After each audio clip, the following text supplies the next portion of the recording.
لوگ کہتے کہ مولویوں نے ہمیں کیا دیا ہے، مولوی یہی کر سکتے، مولوی آپ کو چندہ نہیں دے سکتے، بخاری پڑھا سکتے، ترمذی پڑھا سکتے، میرے پیارے کے اخلاقیات آپ کو پڑھا سکتے. یہی چیز ہے، وہی دولت ہے، وہی نعمت مولوی بانٹ کر کے آپ کو دیں گے. یہ دولت کہیں بھی نہیں ملتی.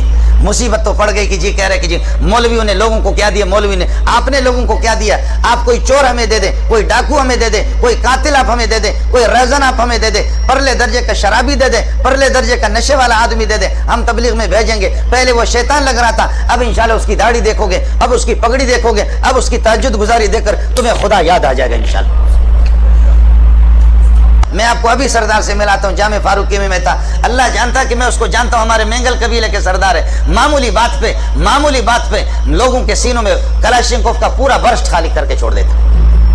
معمولی باتوں پر سینکڑوں لوگوں کو انہوں نے قتل کر دیا. قوموں کی جہاں پر لڑائیاں ہوتی، مجھے فون کیا کہ مولوی منظور مجھے ٹائم دے دو، آپ سے وقت درکار ہے. میں نے کہا کون؟ کہنے لگے کہ سردار جہان زیب، سن لینا، آپ نے بھی نام سنا ہوگا، سردار عطا اللہ کا بھتیجا ہے. کہہ لیں گے سردار جہان زیب. میں نے کہا سردار جہان زیب آپ کو مجھ سے کیا واسطہ پڑا ہے؟ کہنے لگے کہ پہلے مجھے دیکھ تو لو. جیسے وہ آگے ہاتھ میں تسبیح تھی، میں نے اس کی داڑھی بھی دیکھ لی. میں نے کہا سردار صاحب یہ کیا ہو گیا؟ کہنے لگے کوئی ماں کا لال مجھے شکار نہیں کر سکے، مجھے بھائی عبد الوہاب نے شکار کر دیا. مجھے اگر شکار کر دیا تو مولانا جمشید نے شکار کیا تو مولانا طارق جمیل نے مجھے شکار کیا. کہنے لگے پہلے ان تبلیغیوں نے اس طرح کہا، کہنے لگے بھائی کتنا تیرا پیارا چہرہ ہے. ارے بھائی کہتے کہ بالکل میری داڑھی نہیں تھی. ارے بھائی کاش کہ تو ہم غریبوں کے 5 منٹ تو ہماری بات سن لے، 10 منٹ ہماری. میں نے کہتے کہ 5 منٹ بات سن لی، پھر وہ کہتے کہ 5 گھنٹے میں بدل گیا. 5 گھنٹے جب ان کے ساتھ چلا گیا تو پھر وہ ہفتے میں بدل گیا. ہفتہ جب چلا گیا تو میں چلے میں چلا گیا. پورے چلے کے دوران کہنے لگے مجھے بلیڈ بھی نہیں دیا، میں نماز بھی نہیں پڑھتا تھا، میں سوتا تھا. کہتے کہ پہلے تو میں چرس کا نشہ بھی کرتا تھا، نشہ بھی میرا چھوٹ گیا. ان ظالموں نے مجھے تبلیغ میں جب لگا دیا، میں سو گیا. سو کر کے میں کہتا میں نماز نہیں پڑھتا. کہتے بھائی کوئی پرواہ نہیں ہے، نہ پڑھو، آپ ہمارے بھائی ہے. وہ تو ہندوؤں کو بھی تبلیغ کہتے ہیں ہمارے بھائی ہے، وہ تو یہودیوں کو بھی کہتے ہیں ہمارے بھائی ہے، نصارہ کو بھی کہتے ہیں، وہ سب کو تو کہتے ہیں کہ آپ ہمارے بھائی ہے. کہنے لگے میں سوتا تھا خراٹے لے کر کے تبلیغ میں، میرا بستر بھی انہوں نے کچھ دنوں کے لیے اٹھایا. جب میں خراٹے لے کر کے سوتا تھا، جب میری نیند پوری ہوتی تھی پر اچانک میری آنکھ کھل جاتی تھی، دیکھتا تھا کہ کوئی میرے ہاتھ دبا رہا ہے، چاپی کر رہا ہے، کوئی میرے دماغ چاپی کر رہا ہے، کوئی میرے پاؤں کو چاپی کر رہا ہے. میری آنکھ کھل جاتی تھی. کہتے بھائی جان ہم آپ کو اس لیے چاپی کر رہے، کہیں آپ کو تکلیف تو نہیں ہو رہی؟ میں نے کہا نہیں کوئی تکلیف نہیں. کہا کہ طبیعت ٹھیک ہے؟ کہا. کہنے لگے بھائی ہم تو ویسے ہی مسافر ہے، کاش اگر آپ 2 رکعت پڑھ لیتے تو کتنا ہی اچھا ہوتا. کہنے لگے میں 2 رکعت اٹھ کر کے پڑھنے لگا، وضو بنا کر کے 2 رکعت. اس کے بعد تبلیغی امیر صاحب کہتے ہیں کہ میرے چہرے پر یہ کہ ہاتھ پھیر کر کے کہتے قربان جاؤں کیسا جنتی چہرہ ہے، کیسا گلاب کے پھول کی طرح چہرہ ہے. اے کاش اس پر داڑھی ہوتی کتنا ہی اچھا ہوتا، اس پر داڑھی ہوتی کتنا. کہتے مولوی صاحب بلیڈ ہی نہیں دیا، انہوں نے بلیڈ ہی نہیں دیا. روز بروز مجھے اس طرح کہتے ہیں کاش کتنا ہی اچھا ہوتا آپ کی داڑھی ہوتی. وہاں سے ایسا آیا، خدا کی قسم میں نے جب دیکھا اس کی داڑھی میں تو سمجھا کہ کسی مدرسے کا شیخ الحدیث ہے. آپ کہتے ہیں کہ مولوی صاحب نے اللہ آپ کا بھلا کرے، مولویوں نے ہمیں کیا دیا ہے، مدارس نے کیا دیا ہے. اس قسم کے سینکڑوں نہیں. اب امریکی رپورٹ ہے، میں نے آپ کو پہلے بتا دیا چونکہ میں امریکہ کا آدمی اس لیے وہاں کی رپورٹیں میں آپ کو سنا رہا ہوں. اب امریکی رپورٹ یہ ہے کہ الیاس کی جماعت، تبلیغی جماعت، اللہ آپ کا بھلا کرے، الیاس کی جماعت، تبلیغی جماعت 30 کروڑ سے زائد لوگ ہیں. اگر آپ ناراض نہ ہو مفتی صاحب مجھے اجازت دے دے تو ایک جملہ میں کہتا ہوں، ہم لوگ مولویوں کو اتفاق نہیں ہے دینداروں کو، ورنہ اگر میں کہتا ہوں یہ سارے تبلیغی 30 کروڑ 40 کروڑ جمع کر کے اگر اسلام آباد میں ایک جگہ پیشاب کرے تو اب تب بھی صدارت ہاؤس بہ جائے گا. اور اگر ایک مسواک امیر المومنین کو لگائے اس کی روح نکل جائے گی. آپ کو بات سمجھ میں نہیں آ گئی؟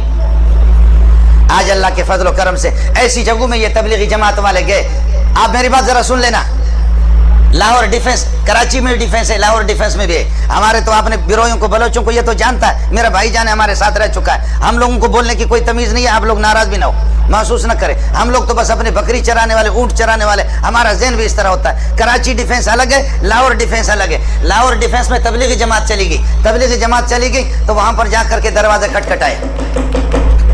باہر نکلا کرنل، اس کی آنکھیں سرخ ہو چکی ہے، کرنل صاحب نکلا اور بلوچ نے اس کو فوراً پہچان لیا. چور تھا، ڈاکو بلوچ تھا جو کہ تبلیغی جماعت میں انہوں نے کھٹکھٹایا. کرنل باہر نکلا، کون ہو؟ کہنے لگے تبلیغی جماعت. بھائی مسجد جماعت ہماری آئی ہے قریبی مسجد میں، بھائی اللہ راضی ہو جائے آپ 5 منٹ تشریف لائیں، ہم غریبوں کی بات سن لیں. کرنل نے یہاں پر امیر صاحب کو سینے میں ہاتھ دیا، ہاتھ دے کر کے دھکا دیا. کہنے لگے جاؤ جہنم میں جاؤ، فرانس میں تبلیغ کرو، برطانیہ میں تبلیغ کرو، وہاں ہندوستان میں جا کر کے، یہاں تم لوگ مجھے تبلیغ کرتے، تمہارے باپ سے زیادہ میں جانتا ہوں.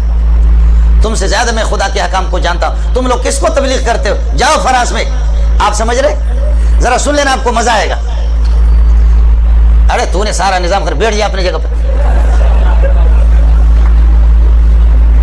کرنل صاحب نے یہاں پر سینے میں ہاتھ دے کر کے دھکا دیا امیر صاحب کو. کہنے لگے جاؤ جہنم میں. ادھر جا کر کے فرانس میں تبلیغ، مسلمانوں کو تبلیغ کرتے ہو، ہم تم سے زیادہ جانتے ہیں. آپ میری بات سمجھے؟ ہے بلوچ اٹھا آگے. کہا امیر صاحب ہم کو چھوڑو، امیر صاحب تم ہم کو چھوڑو. کہا اوے کرنل، اللہ اکبر. کہنے اوے کرنل. کہا مارچ کے فلان تاریخ کو یاد ہے آپ کو؟ مارچ کے فلان تاریخ کو کراچی سے تو 2-3 گاڑیوں میں اپنے فوجیوں سمیت، تمہاری فیملی بھی تمہارے ساتھ ہے گاڑی میں، فوجی بھی 1-2 گاڑیاں آپ کے ساتھ تھیں. آپ کوئٹہ جا رہے تھے، خزدار سے جب آپ گزرے، فلان پہاڑ پر جب آپ گزرے، آپ کو یاد ہے کہ دائیں بائیں طرف پہاڑوں پر مورچوں پر لوگ بیٹھے ہوئے تھے، اور وہاں کوئی نقاب پوش اڑے کوئی نقاب پوش تھا. اڑے تم کو یاد ہے ایسا کوئی نقاب پوش تھا؟ اڑے تم کو یاد ہے کوئی ایسا نقاب پوش تھا؟ اور جب اس نے تم لوگوں کو آواز دی، تمہارے فوجیوں کو کہا، درمیان راستے پر انہوں نے یہ ایک پتھر رکھ کر کے روڈ بلاک کیا تھا، خبردار نہیں گزرنا. فوجیوں کو کہا فوراً ہتھیار ڈالو ورنہ ہمارے بندے بیٹھے ہوئے وہاں پر گولیوں سے تمہیں چھلنی کر دیں گے. تمہیں یاد ہے کہ نہیں ہے؟ تمہارے ساتھ 4-5 فوجی تھے، انہوں نے ہتھیار ڈال دیا اور آ کر اڑے ہم نے تم سے کہا تم موبائل نکالے گا، تم یہ ہے کہ پیسہ نکالے گا. تم نے تھوڑا سا اڑے گڑبڑ کیا، تمہارے منہ پہ ایک آدمی نے تھپڑ مارا نہیں مارا. کہنے لگے کرنل حیران ہے کہ یہ ظالم کا بچہ ایک چیز بتا رہا. کہنے لگے اڑے تمہارے منہ پہ کوئی تھپڑ مارا نہیں مارا؟ کہتے مارا. کہتے اڑے وہ ہم تھا.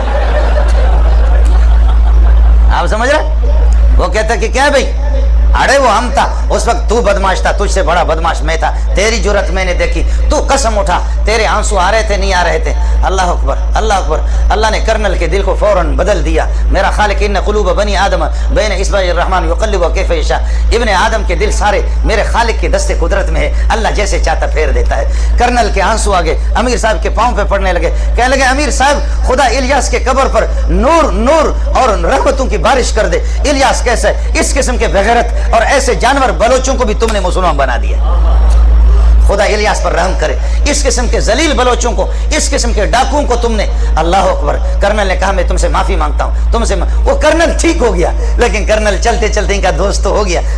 کہنے لگے تمہاری بات واقعتاً ایسے جانور کو اس ظالم کے بچے نے میری بیوی کے سامنے میرے منہ پہ تھپڑ مارا. اس ظالم کے بچے نے ہمارے جیب بھی خالی کے 5 روپے بھی نہیں چھوڑے. قربان جاؤں الیاس کی قبر پہ، قربان جاؤں کہ ایسے لوگوں کو ہم لوگ فوجی لوگ قابو نہیں کر سکے. شاباش ان کو تبلیغیوں نے ان کو کنٹرول کر لیا. جی ہاں، یہ وہ لوگ ہیں کہ جنہوں نے واقعہ مجھ سے خود بیان کیا ہے. میں انشاءاللہ آپ سے ملا بھی سکتا ہوں. اللہ کی قسم ایسے بہت سے لوگ ہیں. آج تبلیغی جماعت میں نے عرض کیا کہ 30 کروڑ سے زائد